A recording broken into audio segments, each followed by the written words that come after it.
what I got dialed up for tomorrow night's game. Give me Saquon, Hurts, anytime touchdowns, and Pickens, anytime touchdown. That's plus 800. Okay. You said Hurts and Pickens? Hurts, Pickens, and Barkley. Oh, okay. So you got a third one in there. Yep. Okay. All right. So for me, I'm going to go with, I got Hurts and Pickens as anytime touchdown scores, and I got the Cowboys to cover that 8.5 points. That's at plus 671. Okay. Friends, countrymen, fellow degenerates, welcome back to Bets and Buds. We are the Buds help you cash your bets. Real bets now, baby. Yep. I am Jason Smoking Token. I'm Bobby Light. And we are back, baby. We are back. We are at football eve here. Football eve, yes. Bobby Light. We've made it, baby. We have fucking made it. 25 hours and 20 minutes. Yes, let's go. Let's go. All right, brother. So we're going to dive into a little bit of college football first because they had their full weekend and finally completed here. So we're going to start off with the top here. Probably the biggest game of the week was Arch Manning versus the Ohio State Buckeyes and the Texas Longhorns.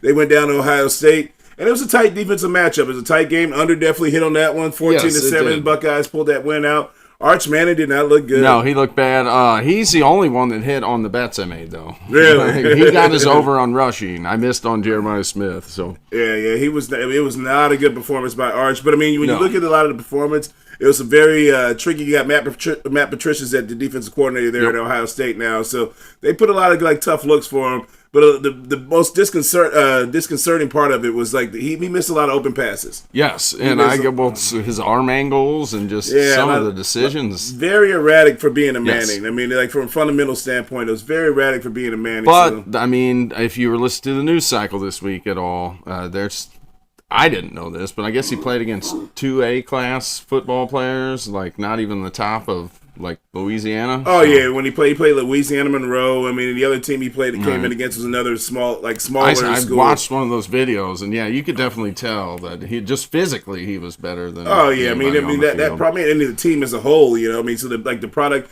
also too. Texas doesn't look as fast at wide receivers they did losing Isaiah Bond. And Matthew Goldman, who would probably be one of the number one. Matthew Golden, who would be the top receiver for the Packers probably this season. So again, he didn't have those top explosive weapons. Ohio State was able to shut down the run. I mean, they gave a lot of confusing looks, a lot of exotic blitz looks on him. So I mean, we'll see. I mean, this one game is 1-3. On the road to start the season out. No preseason and both in of college. Those teams, we know Ohio State still has a path towards the national championship. Right. Obviously, they're defending national champions. Right. But Texas can still get there. Oh, yeah, and that's the beauty of having a playoff now. What got me back into college football again, as we talked about before, is that they actually have a legitimate way to get to the championship as opposed to this voting, get the right people in, that type of thing. And it's not perfect yet, but it's much better than what we had in the past. All right, so then I think the next game we had up. The other big shocker. Yeah. I mean, which one are you talking about? The Florida State, Alabama. Oh yeah. Florida State, Alabama. That was a huge one. Nobody saw that coming. No. I did not know who Castellanos was. Well, I still don't. He was a quarterback out of BC last year. I mean, actually went to Florida State and beat Florida State last year out of BC.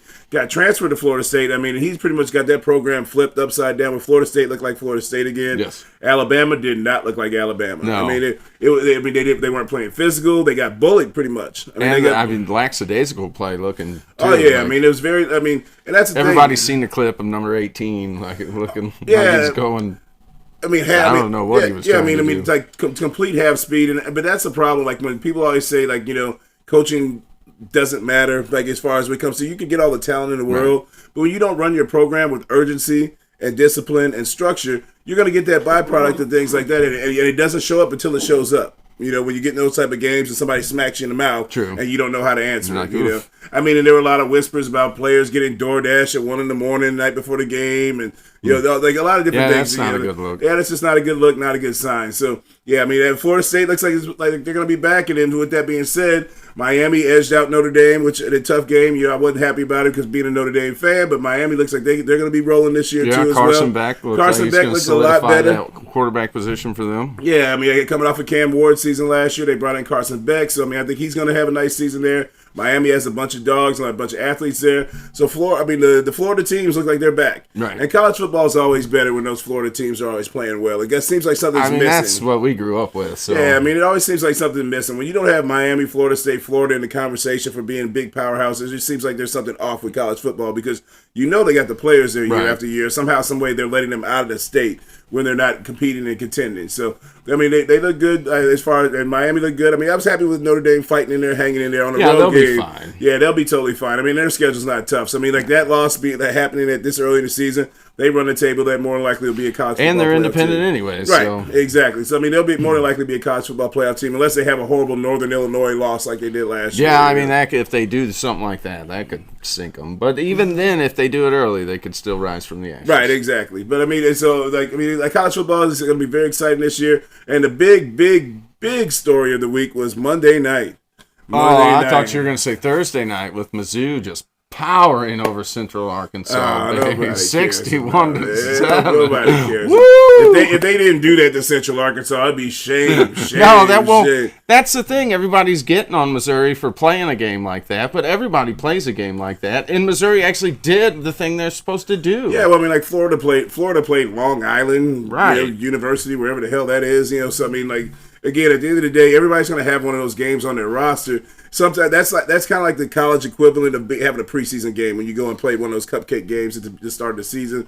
So, but my biggest thing was Bill Belichick and those North Carolina Tar Heels. That was sad. And what sucked about it was, I mean, they started out blazing, scored on the first drive. That place was rocking, light shows going off. You got MJ in the house, LT in the house. Who else was down there? Oh, yeah, Roy Williams was there. Roy Williams was there. It was Mia Hamm. I mean, it was a star-studded affair. And then TCU said, "Fuck you and your disrespect. We are going to roll you." And I mean, they did. I mean, it was bad. It was 48-14. I mean, it was ugly. But again, I mean, you have 70 new players on the team. They really didn't have a spring ball because how late Belichick got there. They really missed out on the high school recruiting class this time around. So I'd say you got to give them probably another year or two before they can really start to solidify and implement that. He is 73 years old, though. Yeah, but he's dating a 24-year-old, so I mean, he's got enough juice in that tank. I'll have to send you a video I seen earlier. He's got enough juice in that tank, so we'll have to do that off air, I guess. Okay.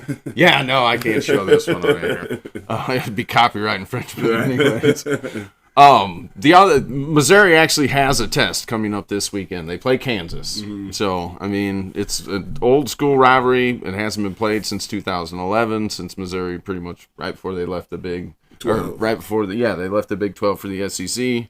So I'm actually excited for this. And this isn't the same Kansas. No, this Kansas program is definitely much more of a football program than it was back when they played that game the last time. But they are coming into Missouri, so Missouri holds serve this weekend. Oh, yeah. So let's go Tigers. Let's go Tigers.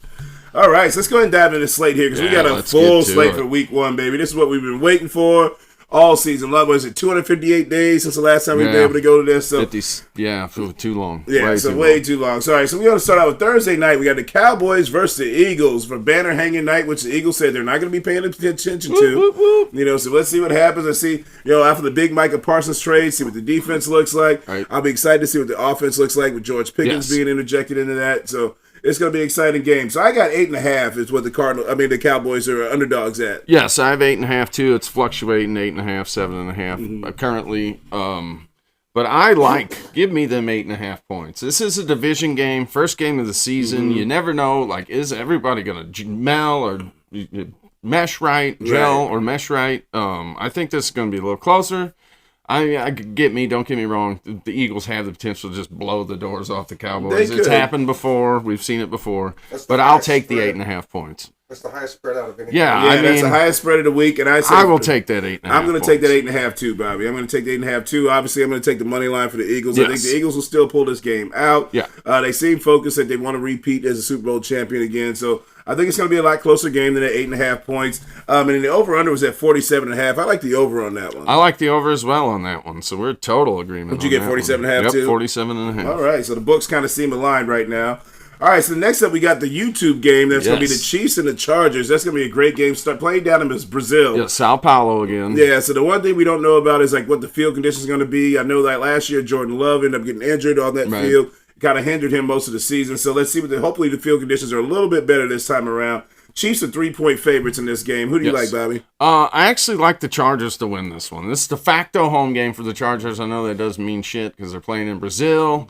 But I think the Chargers come out, first game of the season, run that rock like they love to do, control that football game. And maybe this is the start of the season where we've seen good teams do this before, like the Chiefs. As they get a little older, they stumble out of the gate a little bit, and then they turn it on in the mid-seasons. So I'll take the Chargers in this one. So give me that 3 points. So if this had been an actual legit home game in SoFi, I would have probably gone with the Chargers in this game because Jim Harbaugh is actually undefeated as a head coach in the NFL in season openers. Okay.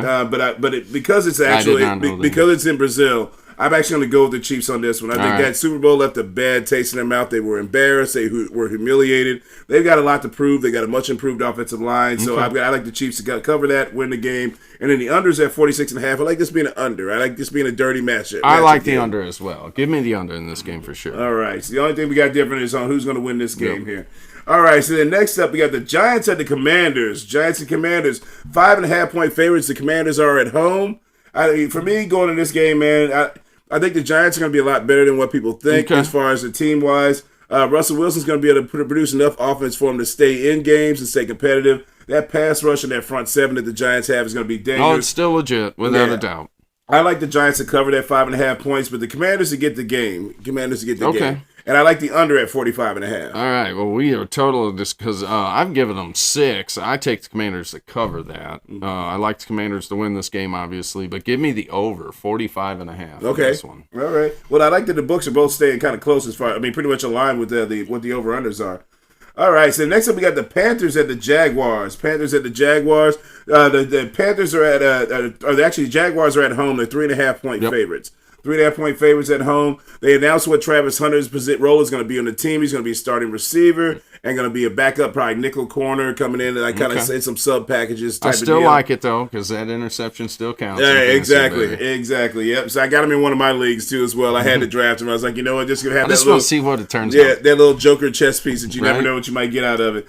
So the Panthers are 3.5-point dogs here. I actually like the Panthers to cut. Remember, I told you. Panthers are my sneaky cover team this year. They're going to be my sneaky cover. So I actually like the Panthers to cover and win this game. Oh, you like them to win this game? Yes, I like them to cover and win this game. Bryce Young showed me a lot last year at the end of the season. They made a lot of moves to improve the team from an offensive line standpoint, added some receivers there into the room, and I like the over at 46.5. All right. Well, I like the Panthers. I'll take that 3.5 points myself, but I like the under 46.5 in this one. But I like Jacksonville. I'll just eke this one out. Eke it out in a close one. Just eke this one out at home. And I can see it happening, but I kind of was going to ride with us. Like, because this is probably going to be a dirty game, really ugly. I mean, you got Carolina, obviously, and then you got a first-year coach in Liam Cohen. Yeah. So. And it's going to be hot and muggy down there. So, I mean, let's see what happens. I mean, it should be an interesting game, though. Good first-week matchup. All right, another interesting matchup we have here. We have the revenge game for both quarterbacks here. The Steelers at the Jets. Yes. Steelers at the Jets. A revenge game here. So the Steelers are 2.5-point favorites going up to New Jersey. I've got 3. You got 3? Yep. All right, I got them at 2.5 through FanDuel. I like the Steelers to actually cover that 2.5 and win the game outright. Over under, they're not expecting a lot of points. This being a defensive slugfest. They had 38.5. I like the over on this one. We're in agreement on this one too. I think it just because the Jets are still trying to beat Aaron Rodgers. Don't get me wrong. Like there's a few in them buildings. Oh yeah, absolutely. Like we're gonna go wreck their start of the season. Absolutely. For Pittsburgh now. So yeah, but I do like Pittsburgh to cover the 3 points. Give me the over 38.5 and Pittsburgh to win. And the Jets did also lose. Was it Elijah or Alex? I can't remember what his first name is, but Vera Tucker. Oh yeah, on the offensive line. Yeah, they lost him on the offensive line. He tore his tricep, so he's out for the season there too as well. So rough go for him because this was a contract year for him. Tore the Achilles the year before, so he's just kind of middling with the injury bug. Yeah, That's tough. Yes, that's going to be tough. So let's see what the offensive line looks like. I know both teams have invested heavily in the offensive lines last couple of years. Yeah, Pittsburgh should handle business. Pittsburgh, in my opinion, should. I mean, Justin Fields is not somebody I've ever really been sold on as far as his quality as a quarterback in the NFL. Even going back to some of his high school days and seeing that he was watching that QB1 show, I just never liked how long it took him to see the process of defense. Okay. All right, so next up we got the Raiders and the Patriots. Both teams that should be very interesting to watch this year and see what they're going to be made of. Yes. Because, I mean, they made a lot of changes here. We got Drake May going his second year. Geno Smith is his first year as a quarterback for the Raiders there at being traded over from Seattle. We got Pete Carroll came back, is now coaching there at 73 years old himself. JT is the rookie running back. Rookie running back. So this game is in New England. Stephon Diggs up in New England. Yeah, Stephon Diggs up in New England. So it's going to be interesting. And a lot of defensive, like you have Bubby Spillane. Oh, yeah, Spillane, who played for Vegas last year, is now in New England. So. Exactly. So, I mean, I think it's going to be there's a lot of additions that the Patriots have made this offseason here. That I think this team, especially being coached by Vrabel, they're going to be competitive pretty much all season long. They're favored to win this game by 2.5. I like the Patriots to hold serve at home and obviously cover that game. And then over-under was at 43.5. Give me the over at 43.5. All right, I like that as well. Will Vegas have a decent enough season? I don't think they'll go like 3 or 14, nothing like that. No, I don't think Pete Carroll's too good of a coach to do that, and they have too good of skill position actually to do that. It's their defense. It's going to be. It's their secondary. Secondary is really going to be the back end. And you saw Jacoby Myers, who he was kind of questionable, arguing over his contract, trying to get a little bit more money, but they said he's going to be ready to play week 1 here, so he's going to be full steam ahead. So, but again, like I said, I just think that Bowers and Genty. And Geno Smith is not the worst quarterback. No, I mean it's going to be. Geno's problem's always been the turnovers in the red zone. Right. That's always been like 20s to 20s. Geno's a great quarterback. It's that red zone action that usually gets him in trouble. All right, so next up we got my team who was a sneaky cover last year, the Cardinals versus Saints. Yeah. Cardinals versus Saints. The Cardinals are 6.5-point favorites because nobody expecting really the Saints to do anything this season. I mean, Spencer Rattler, we've seen what he did last year, so you know what? But this is his second season, and Spencer Rattler was actually one of those top QBs coming out of high school, coming in. He got his job taken. Actually by Caleb Williams, the Bears quarterback. He did, and then he went to South Carolina of all places. Yeah, he went to South Carolina. He had a decent senior season down there. He showed some promise and that he could handle the NFL, that the game wasn't too much for him. So I actually like the Saints to cover this game, but the Cardinals to win it. Okay. Yeah, so who do you got in this one? I've got the Cardinals at -6.5, so I like the cover here. Like I said, this is Kellen Moore's first game as head coach. The offense of the Saints might be okay because, I mean, you've still got Kamara and Olave and Juwan Johnson. Yeah, Juwan Johnson. Shaheed, I think, is back to his Shaheed, he's supposed to be back this year as well. But it's that defense you're going to have to worry about. With the Cardinals, they should be able to just pound James Conner all day and flip it out to Marvin Harrison Jr. and McBride and be able to win this game pretty handily, I think. So that's why, with that being said, I like the over at 42.5. Okay, I'll take the under in this one. You like the under? I've got 43.5. You got 43.5? Yeah. Okay, I like the over. Even if it was 43.5, I like the over. All right, so next up we got the Bengals and the Browns, a division rivalry game there. Not much of a rivalry because, I mean, the Browns are the Browns, you know. But, I mean, the Browns usually kind of play the Bengals tough, so we'll see what happens. This is in Cleveland. The Bengals are 5.5-point favorites. Here, who do you like in this, Bobby? I like the Bengals to obviously win this game. Give me the under 47.5 points, though, but the Bengals to also cover that 5.5. Okay, I just don't see Cleveland putting... I don't know. Their running back situation right now is so murky. Yeah, I mean, you got Jerome Ford, who's always been able to kind of show something. They released Pierre Strong Jr. yesterday. Yeah, so I mean, he's down to Ford and Sampson. Yeah, I saw they brought somebody else in too. I can't remember. I mean, nobody of note. But I like the over in this game just because of the Bengals side of the coin. I think the Bengals are going to put up some points. They actually played in the preseason this year. They're trying to offset their slow starts that they've had the last.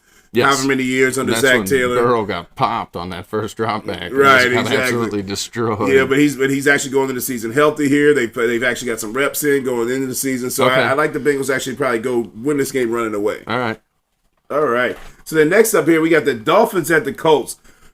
Both of these teams are going to be interesting to see here. Yeah, this was a strange one. I really don't know what to do with Indiana. Like this is the third season in a row where people seem to have hopes for maybe they're going to turn this corner somehow. But I mean, you've got Daniel Jones. Yes, he's throwing to Pittman Jr. and Jonathan Taylor, handing off Jonathan Taylor in the backfield. But it's still Daniel Jones at the end of the day. Yes, it's Daniel Jones. The thing is with the Colts, they've never been able to overcome the loss of Andrew Luck. They were not banking on that. They couldn't plan for that. And so they've been searching for quarterback here. So I think it's the seventh year that they've had a new starter going into the season. So, I mean, they're doing Brown level stuff at this point. I mean, it's tough. I mean, and what sucks for them is they paid a lot of their veteran players. They've got a lot of nice pieces. They just have not been able to figure that quarterback position and overcome the loss of Andrew Luck. And like I said, they brought in a lot of veterans. There were old guys that weren't the answers. Yeah, Matt Ryan. I mean, Carson Wentz. I mean, you had a lot of guys that just were not the answer. With that being said, the Colts are 1.5-point favorites at home. I like the Dolphins because so many people are down on the Dolphins. It's 1.5-point game. So I agree with you there. I mean, this is in a dome. The Dolphins don't have to worry about any foul weather. Right. You know they're still speedsters at the end of the day. Oh, they're playing on turf. Tyreek Hill has a lot to prove. Wasn't named captain for the first time since being a Dolphin this year because of some of the offseason comments that he made and trying to make his way back in the team. The over-under is at 46.5. I like the over in this game. Okay, you like the over? Yeah, I like the over. I got 47.5. I'll take the under. Yeah, I'll take the points at 1.5 for the Dolphins, and I expect them to win. Yeah, so we're in agreement there outside the over-under. All right, next up we got the Bucs and the Falcons here. This is going to be an interesting matchup here. Both of them are missing tackles here. Left tackle Tristan Wirfs is out. Caleb McGarry, he's out for the Falcons. He's a road grader right tackle. I'm sorry, Tampa Bay lost McMillan. What's his name? McMillan from out of the. So they're actually going to be asking their rookie wide receiver to step up and be the second wide receiver. And you know what? Because we got no Chris Godwin because he's not back yet. But I'm okay with. Cade Otton is also questionable for the game as well. Yeah, I like Ibuka because out of Ohio State because he was a veteran receiver. He's a lot like his comp is Terry McLaurin. Big time as far as his vet. I mean, he impressed. Terry. Yeah, he impressed a lot in camp this year. I mean, he's got that veteran presence. He's one of those guys. He's a receiver that has the potential to be a captain on the team. You still got Mike Evans out there. But you never know what happens in your first NFL game. No, you don't. He could Randy Moss it, or he could David Boston. Right? Yeah. Who knows? So, for that being said, it's a home game for the Falcons. Them being 1.5-point dogs. I like the Falcons actually to cover that and win the game outright. I also love the under at 47.5. Okay, I've got the over in this. You like the over on that one? I like the over in this one. Yeah. It's just week one, you just don't know because this is the first time you got a whole game of the offense being on the field together. But yeah, I think Atlanta holds serve here. Yeah, I'm with you on that one because they swept the series last year, even though they lost the division. And Baker Mayfield's only 1-3 against the Falcons. So. And that's all Tampa, Atlanta, New Orleans. Right? Those games always get mucked up and crazy. So. All right, next up we got the Titans at the Broncos. Titans at the Broncos here. Probably the quietest info you've ever gotten on a number one QB, just because the Shedeur Sanders thing is crazy. Like nobody is talking about Cam Ward talking about Cam Ward. I grabbed him at the end of our fantasy draft. We're going to see what happens. Yeah, I mean, nobody has talked about Cam Ward at all. I could have the Jaden Daniels of this year on my team right now. The Broncos are a team that you got to be kind of scared. I mean, you got to be scared for a little bit, just because of the fact that so many people are on them right now. Right. They're an up and coming team, and sometimes you get some of those teams that kind of regress to the mean a little bit. But, I mean, their defense seems to be a little too good for that to happen. But they're 7.5-point favorites, which is the second highest spread of the week. I got 8.5. You got 8.5 on that one? So I had 7.5 on that one. It's kind of held serve pretty much most of the week that I've looked at it. But I do like the Broncos to win this game at home. Okay, and then the over-under I got at 42.5. I like that under on that one. Oh, you like the under in that one? Yeah, I like just like I said, the Broncos defense, and I think the Titans defense is going to be played tough enough. Okay. Just to kind of keep that game close. And I mean, I like the over in that one. Yeah, I can see that being a 2017 game. All right, so then next up we got the Niners at the Seahawks. Another division rivalry game. That's going to be a tight one there. This is in Seattle. Seattle is 2.5-point dogs at home. That's what I have them down as. Who do you like it as, Bobby? I like San Francisco to go in and win this one. Okay. Give me the over 43.5 and the cover that 2.5 points. Okay, so we're complete opposites here. I actually like Seattle to win this game. Just because it's a home game for Seattle right now. I know the Niners fans will travel up because it's not that far of a trip for them, but I still like the Seahawks to cover that. I mean, they've got a good defense, solid secondary, and the 49ers receivers core is kind of underwhelming at this stage. I mean, you got Juwan Jennings, who had a breakout season. Brandon Ayuk isn't quite healthy yet. And then you also have Ricky Pearsall. So, I mean, let's see what happens in that aspect. But, I mean, the Seahawks, their strong point of their defense is their secondary. So, I like them being able to lock those receivers down. Unless Christian McCaffrey has a monster day, I see them having a hard time going up to Seattle to pull that win off. So, with that being said, I feel like it's going to be a slugfest. So I like the under at 43.5. 43. Okay, I'll take the over. Give me San Francisco to win, and obviously cover that. All right. So next up, we got the next division matchup. That's a big one there. The Lions at the Packers. Micah Parsons' new home, the Green Bay Packers, at his home debut. It is. All right. Is he going to play? I haven't heard that. He's going to play. He just probably won't play as many snaps as he normally would. Probably come in a lot of pass rush situations, but do a lot of situational football. Third down and longs. Yeah, third and long, second and longs, those type of things. A lot of situational moments for him. I actually like the Lions to go into Green Bay and win this game and to cover this 2.5 points. Okay. I'm not going to fall into the Micah Parsons hype that all of a sudden that makes them Super Bowl champions. No, I'm not saying that. It's just in Green Bay. Lions usually don't tend to play well as outside as well as they do indoors. So, but it's still going to be a nice, warm, sunny day in Green Bay. I mean, unless they get some rain and that type of deal. Yeah, I mean, we don't know what the weather. I don't know what the weather's going to be yet. Right. But I'll take Green Bay to win this. Give me the under. This is going to be a dirty division game. I don't think there's a whole lot of points being scored in this one, and I'll take Green Bay to cover. So I think it is going to be a lot of points being scored in that one. I like the over on this one. I like the over at 47.5 is what I got there for that game. All right, so the next up we got the Texans at the Rams. Texans at the Rams. Rams in LA there. They got 3-point favorites. They going into this game is going to be interesting to see because I know the Texans have had their defense been spoke very highly of. Right. The Rams, they haven't had a lot of Matthew Stafford reps during the preseason because of the back injuries and such. But again, Matthew Stafford is a veteran. I like the Rams to cover this game at 3 points at home. Yep, I like that as well. Yeah, I like them to cover this game at 3 points at home because we still got no Joe Mixon in the house right now. We got Nick Chubb. Don't know how much he's fully back to health. Chubb and Ward, I believe. Yeah, so I don't know how much he's fully back to health yet. And the over-under at 44.5. I like the over in this game. Okay, I've got 43.5, but I will also take the over in LA to obviously win at home. Okay, gotcha. So we haven't had a lot of total agreements so far. Not too many. But it's week 1, so we really don't have a lot of reference points to go off of. I'll admit that week 1 is always a blind spot to me, unless you're just so into it that you can just rip off everybody's name all the way down the roster. And even when you do, I mean, with the little amount they play during the preseason, you still never really There's going to be some upsets in here, and we're going to be like, oh, what the hell? Right, exactly. I never thought they were going to win that game. All right, so next up we got the Sunday night game. We got the Ravens at the Bills, a playoff rematch here. The playoff rematch from last season where Mark Andrews had that big drop at the end of the game for that 2-point conversion that could have tied the game or won the game for them. So the Ravens are 1.5-point dogs going into Buffalo here. Who do you like in this one, Bobby? Give me the Bills to hold serve at home. I like I said, it's 1.5 points. I just think the Bills are going to get it done this year. I have that belief out of the AFC. See, I'm on the opposite end. I actually feel like the Ravens are going to get it done right now. They did some upgrades on the roster. They brought in Jair Alexander. They got DeAndre Hopkins there now. Isaiah Likely's going to be out early in the season there, but they got enough weapons in the tank to be able to make up for that. I think they got the bad taste in their mouth from that loss last year because they felt like they shouldn't have lost that game. I like the Ravens to go into Buffalo because it's not going to be cold yet. Win that game, and for the Ravens, it doesn't really matter if it's cold, hot game, whatever. They're gonna cover that 1.5, win the game, and I like the over at 50.5 points. I feel like it's gonna be exciting Sunday night action. All right, I like the under. I'll take under 50.5 because it could still be exciting at 24-22. Oh yeah, absolutely. I can just see it just maybe going to get a little juicier than that, just because it probably will be. Yeah. I could totally miss on all these over and unders. The over unders are tough at the beginning of the season because it's watching that week 1. Those are tough. Those are really tough. All right, so next up we got the Monday night game to wrap up the week slate. The Vikings at the Bears here. The Vikings. This is kind of an interesting game to me. This is going to be very interesting because we don't know what J.J. McCarthy is. Nope. We don't know how Caleb Williams is going to adapt to Ben Johnson's offense. So it's going to be an interesting game in Chicago here. So I got the 1.5-point favorites for the Vikings on the road there.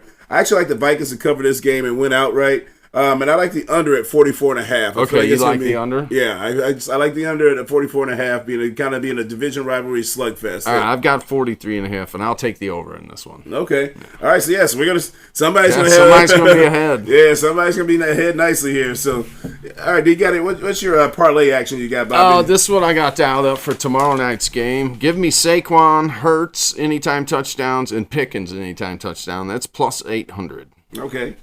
You said Hurts and Pickens? Hurts, Pickens, and Barkley. Oh, okay. So you got a third one in there. Yep. Okay. All right. So for me, I'm going to go with I got Hurts and Pickens as anytime touchdown scores, and I got the Cowboys to cover that 8.5 points. That's at plus 671. Okay. Like I said I'm kind of going through. I'm hitting for like grab. Yeah, no, that's Instead of going, this ain't 2,400. Yeah. Instead of going for grand slams here, man, I'm trying to go for some solid singles with 2 runners on base. Let's see if I did throw in another one right there. Let's just say Devontae Smith.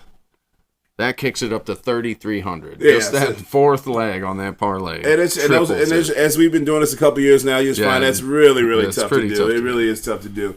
All right, so the next up, because I like to do the primetime games. Okay. So I didn't touch Monday night, but I did touch Friday night, and Sunday night. All right. So I got Travis Kelce as anytime touchdown scorer. Amarian Hampton in his NFL debut as a touchdown scorer, and then Isaiah Pacheco as alternate rushing over 40 yards. Over 40. That was at plus 799. Plus 799 to hit that one. Man. I like that. Yeah, I just kind of going through. I feel like Kelsey's going to be on a little bit of revenge tour. He's got his little engagement with Taylor Swift now. He's got to show everybody he hadn't fallen off. That he hasn't fallen off. Had become Mrs. Swift, you know. Or, so. or Mr. Podcast. Right, exactly. So, you know, so I kind of like Kelsey as a touchdown scorer to start off the season there. All right. You got anything on that one? No, I got nothing. All right. So the last one I got here was for the Sunday night game. I like Josh Allen, anytime touchdown scorer. Mark Andrews, anytime touchdown scorer. And then also give me Derrick Henry as alternate rushing over 50-plus yards. That's at plus 534. Okay. Plus 534. I like that so, one. Yeah, so I kind of got through, like I said, going through where it's going to give you a little bit of juice, but not going through too crazy where I'm like totally blowing my load. I like that. Yeah, so that's where we're going there. Because if you hit, I mean, that's still a nice little chunk. Oh, yeah, you're getting a nice, like I said, I'm just trying to slowly creep it back up, baby. Slowly creep it back up. Yeah, I haven't made a bet all week because I was saving them all up for this weekend. Yeah. So, and I'll probably do some touchdown parlays for during the day games during this during the Sunday slate. But it's so hard right now because they don't really have a lot of injury reports outside of the tomorrow night's game. Everything else has kind of been pretty much hush hush unless they've been done for the season or out. 6 Yeah, and to 8 we got weeks. final word for Missouri. It won't be till December the 1st before we can actually gamble from our own homes. Yeah, so December 1st, come on, baby, come on. We've been waiting a long time. They pushed it right to the very end like we knew they would. Do we not have a Director Dave dumbass pick yet for week 1? Pick every money line that's plus 21,500. For every favorite on the money line? Well, not all favorites, just what you've picked? Every game with the money on the money line. I don't know if they were favorites or not. All right, well, just go ahead and make sure you post that up on the pod there so they can see all that. All right, so that's all we got for week 1, baby. We made it. We're here. We're here, baby. We are here. All right, so shout out to True on the Track for blessing us with those beats. Shout out to Director Dave for keeping us up on the 1s and 2s. Make sure you hit that like and subscribe button, add in the comment section. Our bets are going to be rolling live every week here. Not live. It'll be on tape, but either way it goes, we'll be pumping those bets out for you. I'm Jason Smoking Token. I'm Bobby Light. We'll see you next week. Peace.